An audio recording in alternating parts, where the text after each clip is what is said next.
Imaginez un cauchemar si intense qu'il vous hante toute votre vie. Un cauchemar qui a fasciné le plus grand psychanalyste de l'histoire, Sigmund Freud. C'est l'histoire de Sergueï Panksev, un jeune aristocrate russe que le monde connaîtra sous le nom de l'homme au loup. Tout commence par un rêve, ou plutôt un cauchemar, qu'il fait à l'âge de 4 ans. Il est dans son lit, la fenêtre s'ouvre brusquement, et là, sur les branches d'un grand noyer, 6 ou 7 loups blancs sont assis, immobiles. Ils le fixent intensément, sans bouger, leurs oreilles dressées comme s'ils étaient sur le point d'attaquer.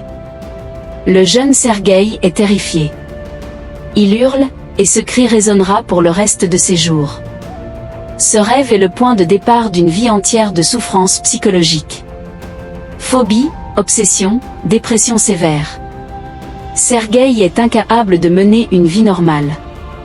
Ses parents, riches et désespérés, l'emmènent consulter les plus grands spécialistes d'Europe.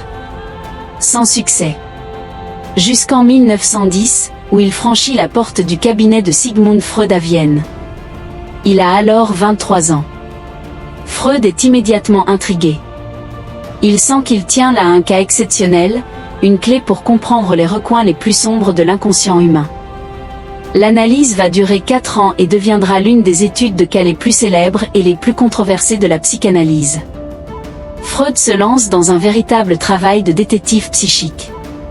Pour lui, ce rêve de loup n'est pas anodin. Chaque détail a une signification cachée. Les loups blancs, immobiles, le chiffre 6 ou 7, le noyer. Tout est un symbole. Freud va remonter le fil du temps, plongeant dans les souvenirs d'enfance de Sergueï. Il découvre une scène que Sergueï avait totalement oubliée, refoulée. Une scène dite primitive. À un très jeune âge, Sergueï aurait été témoin d'une relation sexuelle entre ses parents.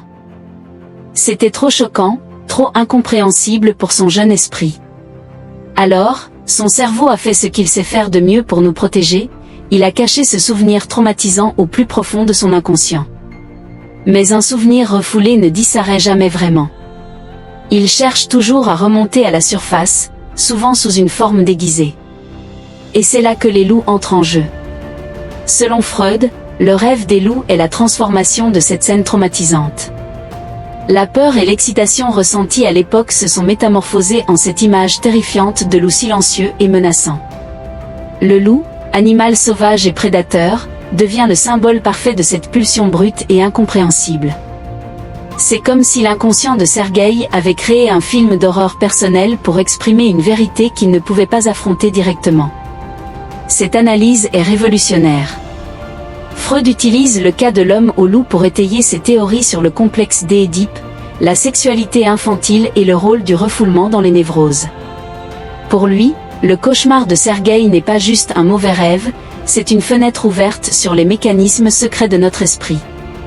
C'est la preuve que nos peurs les plus profondes d'adultes peuvent prendre racine dans des événements de notre toute petite enfance, des événements que nous avons complètement oubliés. Mais l'histoire ne s'arrête pas là. Même après son analyse avec Freud, la vie de Sergueï Panksev reste tumultueuse.